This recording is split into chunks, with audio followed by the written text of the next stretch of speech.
So ಇಷ್ಟೆಲ್ಲ ನಡೆದಿರುವಾಗ ಈ police ಇಲಾಖೆಯನ್ನು ಕಣ್ಮುಚ್ಚಿ ಕೂತ್ಕೊಂಡಿದ್ದಾನೆ ಇದು. ಆ ಕಮಿಷನರ್ಗೆ ಅವ್ರ ಮನೇಲಿ ಹೆಣ್ಮಕ್ಳಿಲ್ವಾ? ಲೇಡಿ ಎದ್ದು ಬರ್ಲಿಕ್ಕೆ ಅವರಿಗೆ ಪ್ರೆಸ್ಟೀಜ್ ಇರ್ಬೋದು, ಡಿಗ್ನಿಫೈಡ್ ಫ್ಯಾಮಿಲಿ ಇರ್ಬೋದು. ಯಾಕಂದ್ರೆ ಅವ್ರ ಮನೆ ಮಕ್ಕಳು ಗಂಡ ಫ್ಯಾಮಿಲಿ ಎಲ್ಲ ಲೋಕಲ್ ಇರ್ತಾರೆ. ಆ ಪೊಲೀಸ್ನವರಿಗೆ ಅದನ್ನು ಹಿಡ್ಕೊಂಡು ಅದಕ್ಕೆ ಸುಮಟ್ ಕೇಸ್ ಹಾಕ್ಲಿಕ್ಕಾಗಲ್ವಾ? ಸ್ವಯಂ ಪ್ರೇರಿತ ಕೇಸ್ ಹಾಕ್ಲಿ. ಆ ಮಗುವನ್ನು ಬಲಾತ್ಕಾರದಲ್ಲಿ ಹೇಳ್ತಾನೆ, ನಿನ್ ಮಗಳನ್ನ ಬಿಡಲ್ಲ, ಅಲ್ಲಾಡಿಸ್ತೀನಿ ಅಂತಾನೆ ಅವನು. ನಿನ್ ಮಗಳು ನನ್ ಕೊಡು ಅಂತಾನೆ. ಏನ್ರಿ ಇದು? ಇದಕ್ಕೆಲ್ಲ ಅದೇ ಈಗ ಪಬ್ಲಿಕ್ ಏನಾದ್ರು ಮಾತಾಡಿದ್ರೆ, ಏನಾದ್ರು ಟಿವಿಯಲ್ಲಿ ಅಂತೆ, ಫೇಸ್ಬುಕ್ ಅಂತೆ, ಇನ್ಸ್ಟಾಗ್ರಾಮ್ ಅಂತೆ, ಅದೇನೋ ಹಿಂದೂ ಅಂತೆ, ಮುಸ್ಲಿಂ ಅಂತ ಅವ್ರು ಏನಾದ್ರು ವಾಟ್ಸ್ ಹಾಕಿದ್ರೆ ಸಾಕು, ಇಮಿಡಿಯೇಟ್ ತಗೊಂಡು ಬಂದಿವ್ರಿ FIR ಹಾಕ್ತಾರೆ, ಸೆಕ್ಷನ್ ಸಿಗ್ತದೆ ಇವರಿಗೆ. ಈ ಸೆಕ್ಷನ್ ಸಿಗಲ್ವ ಇವ್ರಿಗೇನು? ಏನು ಯಾರಿಗೆ ಕಿವಿ ಹುಡುಗಿಡುದು? ಏನೋ ಅವನನ್ನು ರಕ್ಷಿಸಿ ಇವ್ರಿಗೆ ಏನಾಗಬೇಕು? ವಜ್ರದ ಗಣಿ ಸಿಗುತ್ತೆ ಅವನಿಂದ. ಎರಡೆರಡು ಸಲ ಸಸ್ಪೆಂಡ್ ಆಗಿ ಎಲ್ಲೆಲ್ಲಿಂದ ಬಂದು ಪುನಃ ಅದೇ ಊರಲ್ಲಿ ಹುಕ್ಕ ಮುಡಿ, ಅದೇ ಪಬ್ಲಿಕ್ಗೆ ಹಿಂಸೆ ಕೊಟ್ಟು, ಅದೇ ಪೊಲೀಸ್ ಸ್ಟೇಷನ್ ಸಿಬ್ಬಂದಿಗಳಿಗೆ ಹಿಂಸೆ ಕೊಟ್ಟು, ತನ್ನೆಲ್ಲ ಹಿಡಿತವನ್ನು ತನ್ನ ಕೈಯಲ್ಲಿ ಹಿಡ್ಕೊಂಡು, ಏನ್ರಿ ಇದು ಗುಂಡಗಿರಿ, ಇದು ತುಗಲಕ ದರ್ಬಾರ್, ಏನು ಈ ವ್ಯವಸ್ಥೆಯಲ್ಲಿ? ಅದು ಒಂದು ಒಳ್ಳೆ ಏರಿಯಾ. ಇದಕ್ಕಿಂತ ಮುಂಚೆ ಮೂಡುಬಿದ್ರಿ ಅಂದ್ರೆ ಏನಿತ್ತು ಅಲ್ಲಿ? ಇವತ್ತು ಸಂದೇಶ ಏನಂತ ಗೇಟ್ ಹಾರ್ತಾನಂತೆ ಅವ್ನು ಕಾಮುಕ.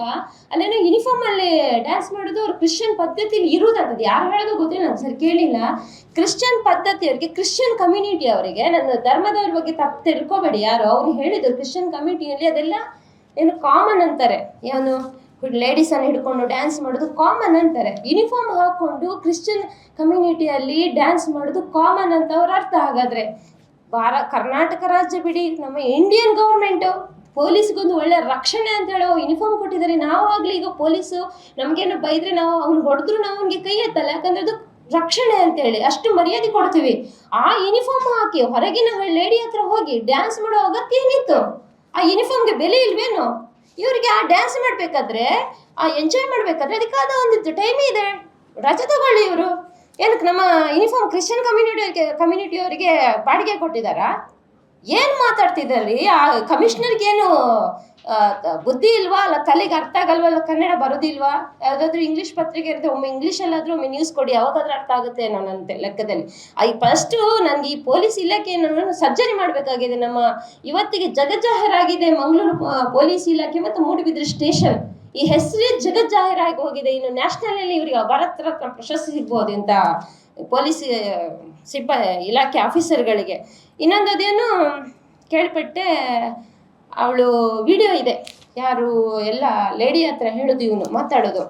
ನಾನು ಪರಂಗಿಪೇಟೆಗೆ ಫೋನ್ ಮಾಡಿದ್ಲು, ಪರಂಗಿಪೇಟೆಯವಳು ನನಗೆ ಫೋನ್ ಮಾಡಿದ್ಲು, ನನ್ನ ಗಂಡ ಹೆಂಡತಿಗೆ ಏನು ಪ್ರೊಸೀಜರ್ ಅಂತ ಕೇಳ್ತಾಳಂತೆ ಪರಂಗಿಪೇಟೆಯವಳು.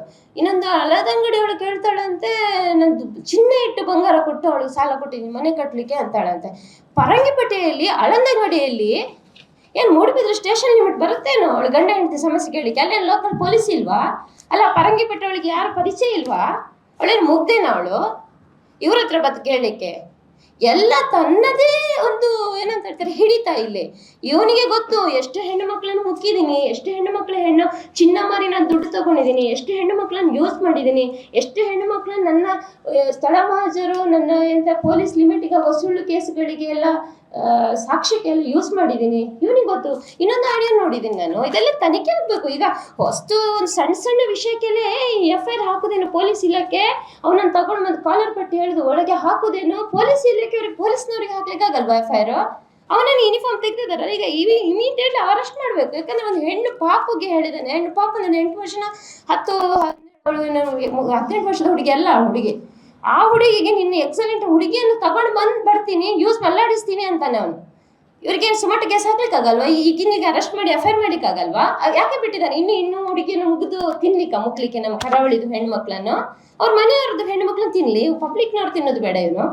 ಆಮೇಲೆ ಯಾವುದಾದ್ರು ಪರಂಗಿಪೇಟೆ ಅದು ಹಳದಂಗಡಿದು ಚಿನ್ನ ಬರ್ತದೆ, ಆಮೇಲೆ ಮನೆ ಕೆಲಸದವನು ಬಿಡ್ಲಿಲ್ಲ ಅಂತಾಳೆ ಅವಳು. ಅದೆಲ್ಲ ಸತ್ಯದ ಹೊರಗೆ ಬರಬೇಕು, ಎನ್ಕ್ವೈರಿ ಮಾಡಬೇಕು, ಇವನು ಫಸ್ಟ್ ಅರೆಸ್ಟ್ ಮಾಡಬೇಕು.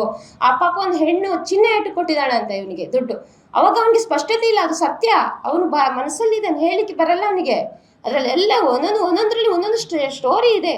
ಇನ್ನು ಅದು ಗೇಟ್ ಹಾರೋದೊಂದು ದೊಡ್ಡ ಸ್ಟೋರಿನೇ ಇದೆ. ಅವನು ಹೇಳ್ತಾನೆ, ಈಗ ಕಾಮುಕ ಏನು ಹೇಳ್ತಾನೆ, ನಾನು ಗೇಟ್ ಹಾರಿದ್ದು ಅದು ನನ್ನ ಅವಳ ಗಂಡ ನನಗೆ ಫೋನ್ ಮಾಡಿದ, ಅವಳು ಸುಸೈಡ್ ಮಾಡ್ತಾನೆ ಅಂತ ಹೇಳಿದ್ಲು, ಅದಕ್ಕೆ ನಾನು ಸೆಕ್ಯೂರಿಟಿಗೆ ಹೋದೆ. ಸರಿಯಪ್ಪ, ನೀವು ಸೆಕ್ಯೂರಿಟಿಗೆ ಹೋದ್ರಿ, 3 ಗಂಟೆ ರಾತ್ರಿಗೆ ಹೋಗೋ ಅವಶ್ಯಕತೆ ಇತ್ತ ನಿಮಗೆ? ಒಬ್ಬನಿಗೆ ಪೊಲೀಸ್ ಸಿಬ್ಬಂದಿಗಳನ್ನು ಕರೀಬೋದಿತ್ತು. ಸರಿ, ನಿಮ್ಗೆ ರಿಲೇಷನು ಅವರಿಗೂ ನಿಮ್ಗೆ ಯಾವ ಸಂಬಂಧ ರಿಲೇಷನು? ಯಾವ ಎತ್ತಣ ಸಂಬಂಧ, ಕ್ರಿಶ್ಚಿಯನ್ ಕಮ್ಯುನಿಟಿ ಸಂಬಂಧನ ಅದಕ್ಕೆ ಒಪ್ಪೋದು ನಾನು. ಮತ್ತು ಅವರ ಹೆಂಡತಿ ಕಳಿಸಿದ್ಲ, ನಾನು ಒಪ್ಪಲ್ಲ. ಮತ್ತು ಅವ್ರದ್ದು ಏನು ಅವರ ಗಂಡನಿಗೆ ಇವ್ರಿಗೆ ಫ್ರೆಂಡ್ಶಿಪ್ಪ, ಅದು ನಾನು ಒಪ್ಬೋದು. ಅದು ರಾತ್ರಿ ಮೇಲೆ ಹಾರುವಾಗ ಅವರಿಗೂ 18 ವರ್ಷದ ಗಂಡು ಮಕ್ಕಳಿದ್ದಾರೆ ಮನೆಯೊಳಗೆ, ಅವರು ಹೊರಗೆ ಬರಲ್ವೇನು? ಯಾರಿಗೆ ಕಿವಿಗೆ ಹೂ ಹಿಡಿದು ಆ ಕಾರಿಗೆ ಒದಿತಾರೆ. ಕಾರಿಗೆ ಒದಿವಾಗ ಇವರಿಗೆ ಅವ್ರು ಸೂಸೈಡ್ ಮಾಡಿದರೆ ಇವರಿಗೆ ಅಷ್ಟು ಸಿಟ್ಟು ಬರುತ್ತಾ?